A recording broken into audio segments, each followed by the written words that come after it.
Assalamualaikum warahmatullahi wabarakatuh. Berjumpa kembali bersama saya Lian Burlian di channel Literatur Hukum dan referensi hukum bagi masyarakat Indonesia. Baiklah sahabat literatur hukum sekalian, pada kesempatan ini kita akan membahas hak-hak tersangka.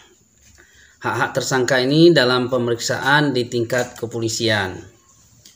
Namun sebelum kita membahas video ini lebih dalam, ada baiknya sahabat literatur hukum sekalian ringankan jari-jari Anda untuk menekan tombol subscribe, kemudian hidupkan lonceng notifikasinya agar sahabat literatur hukum sekalian tidak ketinggalan video-video terbaru dari literatur hukum. Baiklah sahabat literatur hukum dimanapun Anda berada saat ini, kita akan membahas hak-hak tersangka di dalam pemeriksaan tingkat kepolisian berdasarkan Undang-Undang Nomor 8 Tahun 1981 tentang Kitab Undang-Undang Hukum Acara Pidana. Sebagaimana telah dituang di dalam pasal 50 tentang hak tersangka, tersangka berhak segera mendapatkan pemeriksaan oleh penyidik dan selanjutnya dapat diajukan kepada penuntut umum. Kemudian tersangka berhak juga perkaranya segera diajukan ke pengadilan supaya ada kepastian hukumnya. Karena bagaimanapun tersangka tetap kita memegang asas praduga tak bersalah sepanjang belum diputuskan bersalah oleh pengadilan atau keputusan telah mempunyai kekuatan hukum tetap atau inkrah, maka seseorang tidak bisa kita vonis sebagai orang yang bersalah. Jadi kemudian di pasal 51 itu untuk mempersiapkan pembelaan diri. Jadi dengan asas praduga tak bersalah tadi, terdakwa juga diberikan hak untuk membela diri. Tersangka berhak untuk diberitahukan dengan jelas dalam bahasa dimengerti olehnya tentang apa yang disangkakan kepadanya pada waktu pemeriksaan dimulai. Jadi saat akan dimulai itu penyidik wajib atau dia berhak, tersangka ini berhak diberitahukan dengan jelas dengan bahasa yang dia mengerti. Ya kalau dia mengerti bahasa Arab berarti harus dijelaskan dengan bahasa Arab. Tapi seandainya dia tidak mengerti, ya, ataupun penyidiknya tidak mengerti bahasa tersangka, maka tersangka juga berhak untuk didampingi penerjemah bahasa sehingga antara penyidik dan tersangka bisa berkomunikasi untuk diambil keterangannya. Jadi di dalam Undang-Undang Nomor 8 Tahun 1981 KUHP itu ada beberapa hak dari tersangka, yaitu sebanyak 18 poin ya, dari pasal 50 sampai pasal 68. Itu semua mengatur tentang hak-hak tersangka. Tadi kita sudah membahas pasal 50 dan 51. Pasal 50 ini tentang bagaimana tersangka akan segera diajukan ke pengadilan. Kemudian pasal 51 tentang pembelaan diri oleh tersangka. Kemudian di pasal 55 pemeriksaan di tingkat penyidikan dan pengadilan, tersangka atau terdakwa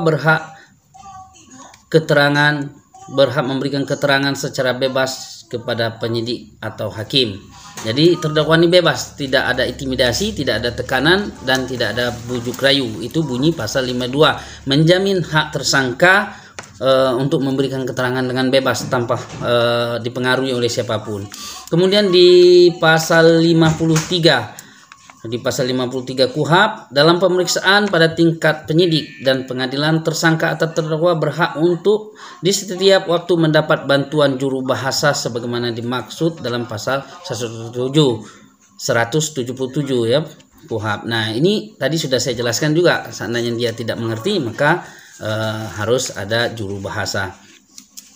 Kemudian di pasal 54, guna kepentingan pembelaan, tersangka atau terdakwa berhak untuk mendapatkan bantuan hukum dari satu orang pengacara atau lebih penasihat hukum selama dalam waktu pada setiap tingkat pemeriksaan menurut tata cara yang diatur oleh KUHP atau undang-undang ini gitu.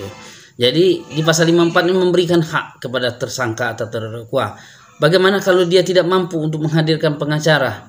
Tentu negara hadir di sini memberikan hak dia untuk mendapat bantuan hukum secara cuma-cuma. Kemudian di pasal 55 untuk mendapatkan penasihat hukum tersebut, dalam pasal 54 tersangka atau terdakwa berhak memilih sendiri penasihat hukumnya. Jadi kalau sudah disediakan oleh penyidik namun tersangka ini merasa kurang puas atau tidak yakin ya dengan pengacara yang telah diberikan oleh penyidik, maka dia berhak untuk memilih pengacara sendiri ketika memang dia berkemampuan untuk itu. Ataupun dia mendapatkan bantuan hukum cuma-cuma dengan orang yang dia kenal, boleh, silahkan, tidak ada pembantasan. Atau kalau ini diberikan bantuan hukum oleh negara dia gratis, kemudian selain dari diberikan oleh negara dia harus bayar, tidak juga. Bisa saja dia kenal sahabatnya atau memang ada suatu kantor hukum atau lembaga bantuan hukum yang independen siap memberikan bantuan tanpa dibiayai oleh negara, itu juga boleh, tidak dilarang. Hak tersebut dijamin oleh pasal 55. Kemudian di pasal 56-nya dalam hal tersangka atau terdakwa tidak mampu, tadi ya kita melanjut tadi di pasal 55, kemudian 56-nya bagi orang yang tidak mampu maka negara wajib memberi bantuan hukum dengan catatan ancaman hukuman 5 tahun ke atas atau hukuman mati, maka dia wajib didampingi pengacara. Bagaimana kalau ketika dia tidak didampingi pengacara dan tetap di BAP oleh pihak kepolisian? Secara hukum itu tidak sah. Jadi artinya hukumnya itu formilnya tidak terpenuhi. Artinya syarat-syarat tidak terpenuhi, administrasinya tidak terpenuhi, maka itu cacat hukum dan tidak berlaku atau tidak salah begitu ya ketika memang ini dipermasalahkan. Tapi adakah yang seperti ini? Banyak, karena mungkin terdakwanya tidak mengerti, tersangkanya tidak paham, maka dia menjalankan dengan tanpa didampingi pengacara karena dia takut mungkin berbayar karena dia orang yang tidak mampu. Maka perkara ini sepanjang tidak dipermasalahkan ya bisa saja berjalan. Tapi kalau ini dipermasalahkan, maka penasihat hukum berikut hadir bisa mencabut kembali BAP yang telah ada, kemudian di BAP ulang dan didampingi oleh pengacara. Nah, bagaimana problemnya Pak Dian? Kadang kita tidak didampingi pengacara, atau tahu di pengadilan bahasanya kita sudah ada didampingi pengacara. Inilah yang harus kita luruskan, yang kita sayangkan dari pihak rekan-rekan penegak hukum di kepolisian. Mereka tidak fair, kadang dia menunjuk seorang pengacara tapi tidak didampingi, hanya membubuhkan tanda tangan. Di dalam bahasa pasal 56 ini didampingi, arti didampingi di situ diperiksa, di situ juga penasihat hukumnya atau pengacaranya hadir begitu. Ketika itu tidak hadir, maka BAP itu tidak sah secara hukum. Kemudian di pasal 57 KUHP, tersangka atau terdakwa yang dikenakan penahanan berhak menghubungi penasihat hukumnya sesuai dengan ketentuan undang-undang ini atau undang-undang yang berlaku seperti KUHP. Kemudian tersangka terdakwa berkebangsaan asing dikenakan penahanan berhak juga menghubungi dan berbicara dengan perwakilan negaranya dan berhadapan dengan proses perkaranya tersebut. Jadi dia bisa, kalau dia orang asing bisa ditangani di Indonesia, dia berhak menghubungi kantor kedutaannya atau konsulat jenderalnya yang ada di Jakarta, karena walaupun dia ditahan di kabupaten-kabupaten atau di provinsi-provinsi di seluruh Indonesia, tapi perwakilan negaranya itu ada di Jakarta. Nah, jadi dia berhak untuk mendapatkan berbicara dan berkomunikasi dengan perwakilan negaranya untuk membahas tentang perkara yang sedang dihadapinya. Kemudian di pasal 58 KUHP tersebut juga masih menjelaskan tersangka atau terdakwa yang dikenakan penahanan berhak menghubungi atau menerima kunjungan dokter pribadi untuk kepentingan kesehatan, baik yang ada hubungannya dengan proses perkara maupun tidak. Jadi orang yang tersangka atau ditahan juga berhak berhubungan dengan dokter pribadinya. Kemudian di pasal 59 KUHP juga tersangka atau terdakwa dikenakan penahanan berhak diberitahukan tentang penahanannya atas dirinya oleh pejabat berwenang pada semua tingkat pemeriksaan dalam proses peradilan kepada keluarganya atau orang lain yang serumah dengan tersangka atau terdakwa tersebut, ataupun orang lain yang bisa memberitahukan kepada keluarganya oleh tersangka atau terdakwa untuk mendapatkan bantuan hukum atau jaminan bagi penangguhan dirinya, karena ada hak juga untuk ditangguhkan. Ketika kita ditahan sebagai tersangka, kita mempunyai hak untuk mengajukan permohonan penangguhan, berarti kita tidak ditahan kemudian kita berada di luar tahanan, namun kita dengan aturan-aturan tertentu bisa hadir dan tidak menghilangkan barang bukti. Kemudian kita setiap minggunya biasanya melakukan pelaporan bahwa kita kooperatif. Kemudian di pasal 60 KUHP, tersangka atau terdakwa berhak menghubungi dan menerima kunjungan dari pihak yang mempunyai hubungan kekeluargaan atau sahabat atau kerabat atau orang lain dengan tersangka atau terdakwa guna mendapatkan jaminan bagi penangguhan penahanan ataupun untuk usaha mendapat bantuan hukum yang tadi sudah saya jelaskan ya. Kemudian di pasal 61-nya juga masih membahas tersangka atau terdakwa berhak secara langsung atau dengan perantara penasihat hukumnya menghubungi atau menerima kunjungan sanak keluarganya dalam hal yang tidak ada hubungannya dengan perkara tersangka atau terdakwa untuk kepentingan pekerjaan, untuk kepentingan kekeluargaan. Jadi keluarga, sahabat, siapapun tapi yang tidak berkaitan dengan perkara yang sedang dihadapi oleh tersangka, maka dia berhak untuk mendapat bertemu dengan beliau, kemudian berkomunikasi, baik itu tentang pekerjaan yang sedang dia lakukan ataupun ada hubungan keluarga dan hubungan pribadi yang lainnya. Kemudian di pasal 61, tersangka atau terdakwa berhak mengirim surat kepada penasihat hukumnya, menerima surat dari penasihat hukumnya dan sanak keluarganya setiap kali yang diperlukan olehnya. Untuk keperluan itu bagi tersangka atau terdakwa disediakan alat tulis menulis. Jadi tersangka atau terdakwa yang ditahan ini dia juga berhak untuk mendapatkan alat tulis untuk menyampaikan surat kepada penasihat hukumnya atau keluarganya demi kepentingan pembelaan atau perkara yang sedang dia hadapi.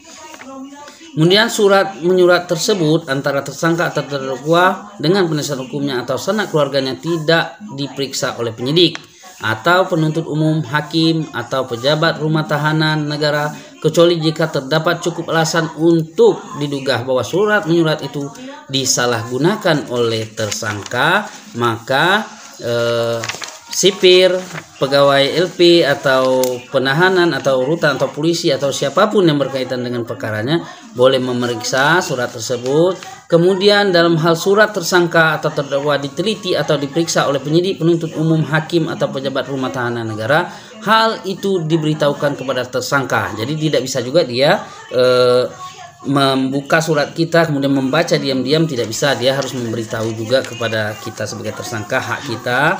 Kemudian surat tersebut diberi cap atau label yang telah berbunyi di sana, dituliskan telah ditilik atau telah diperiksa.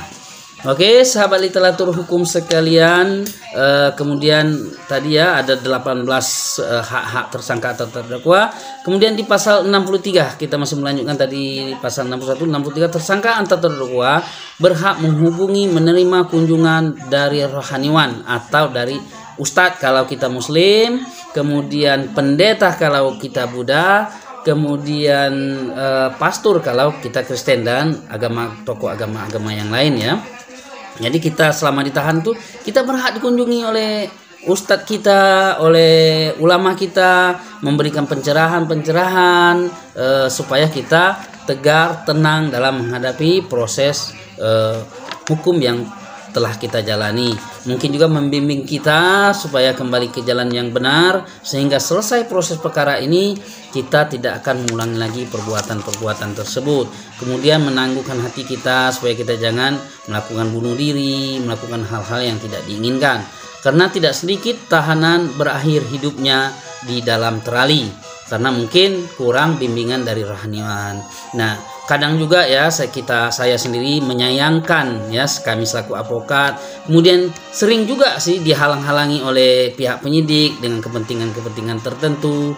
sehingga kita kewalahan. Kadang-kadang semestinya penegak hukum, khususnya penyidik atau penjaga di rumah tahanan negara, itu memberi akses ya bagi pengacara, bagi keluarganya, supaya si tersangka ini, si tertahan ini bisa menjalani proses hukum dengan baik dan tenang serta kooperatif.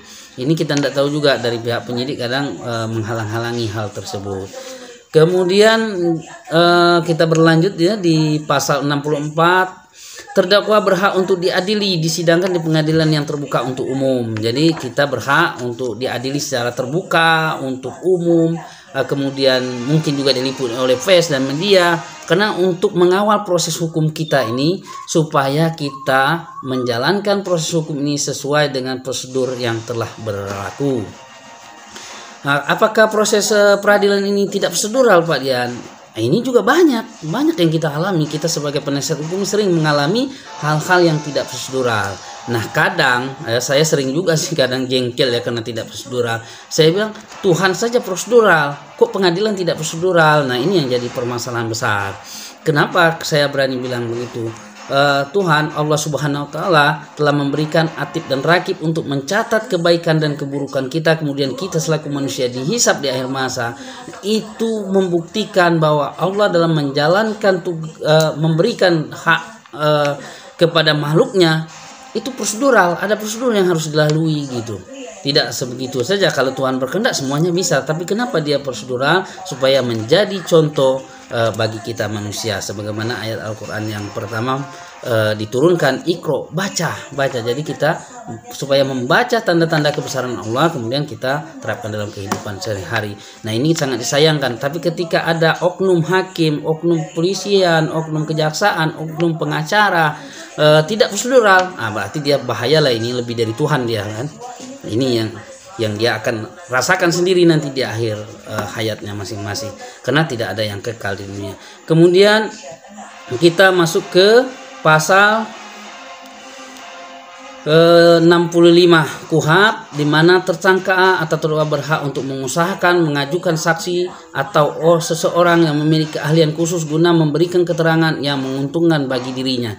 Jadi dari awal saya sudah bahas tadi, sahabat literatur hukum sekalian dimanapun Anda berada, bahwa kita sebelum dijatuhkan hukuman atau dijatuhkan oleh hakim hukuman yang berkekuatan hukum tetap atau ingkrah, maka kita tidak bisa dikatakan bersalah. Tetap asasnya praduga tidak bersalah. Nah untuk menjunjung asas praduga tak bersalah ini dijamin oleh undang-undang dalam pasal 65 untuk tersangka atau terdakwa menghadirkan saksi-saksi yang meringankan atau ahli-ahli yang bisa meringankan bagi diri tersangka atau bahkan membebaskan tersangka atau terdakwa dari jeratan hukum atau dari proses hukum ini, kalau memang benar dia tidak melaksanakan atau dia tidak melaksanakan hukum tindak pidana tersebut, atau dia tertuduh atau dengan alasan apapun. Jadi tersangka ini punya hak untuk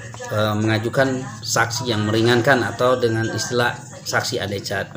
Kemudian di pasal 66 KUHP, tersangka terdakwa tidak dibebani kewajiban pembuktian. Jadi kita tidak dibebankan pembuktian. Jika kau tidak bersalah, mana buktimu? Tidak. Jadi yang dibebankan itu jaksa dan dalam kasus dia di polisi yang membuktikan bahwa kau ini bersalah, ini buktimu dan ini saksimu, tapi bukan tersangka.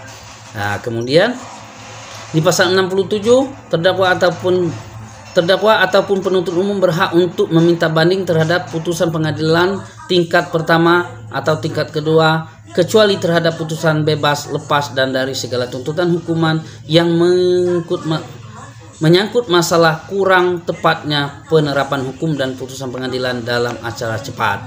Jadi terdakwa sama posisinya dengan jaksa penuntut umum ketika keputusan memberatkan salah satu pihak, baik itu jaksa maupun tersangka atau terdakwa. Ini khususnya ya, bukan untuk tersangka ya, untuk terdakwa ini khususnya di pasal 67 ini dia berhak mengajukan banding. baik itu jaksa maupun terdakwa. Jadi kalau di pasal 67 ini khusus untuk terdakwa, bukan tersangka ya. Belum tentu juga sudah ditetapkan tersangka untuk menjadi terdakwa, belum tentu, tidak menutup kemungkinan nanti di kejaksaan ada restoratif justice atau ditutup perkaranya kalau menurut kejaksaan itu tidak memenuhi unsur untuk diajukan ke meja persidangan. Kemudian setelah di pasal 67 kita masuk pasal 68, tersangka atau terdakwa berhak untuk menuntut ganti kerugian dan rehabilitasi sebagaimana diatur dalam pasal 95 KUHP.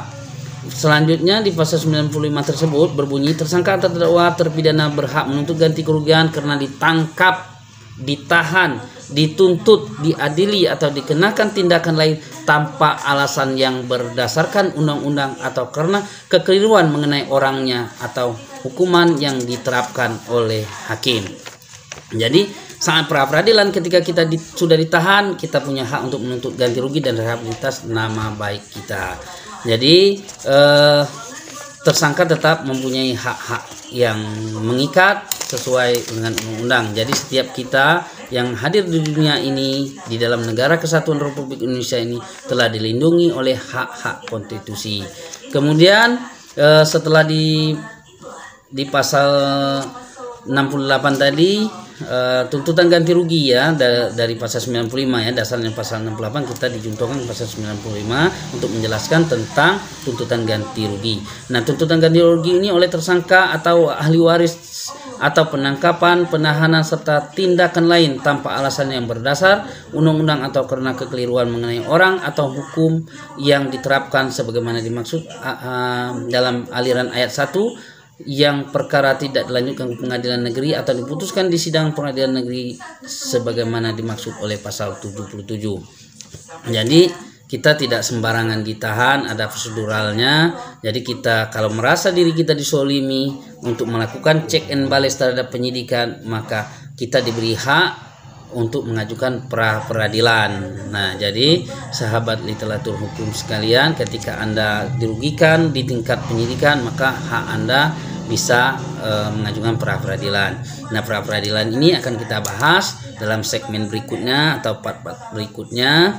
Tapi untuk hak-hak tersangka ini tadi sudah saya jelaskan. Mudah-mudahan bermanfaat bagi sahabat literatur hukum sekalian dimanapun Anda berada di seluruh Indonesia. Nah, bagi sahabat literatur hukum yang ingin bertanya, mengoreksi penjelasan saya tadi, silakan dituang di kolom komentar di bawah ini. Insya Allah pasti saya jawab. Ketika saya tidak dapat menjawab pertanyaan dari sahabat literatur hukum sekalian di seluruh Indonesia berada, maka saya akan mengajukan kepada senior-senior saya dan sahabat-sahabat saya, akan saya bahas di kantor saya, kemudian akan kami jawab dari hasil pembahasan tersebut.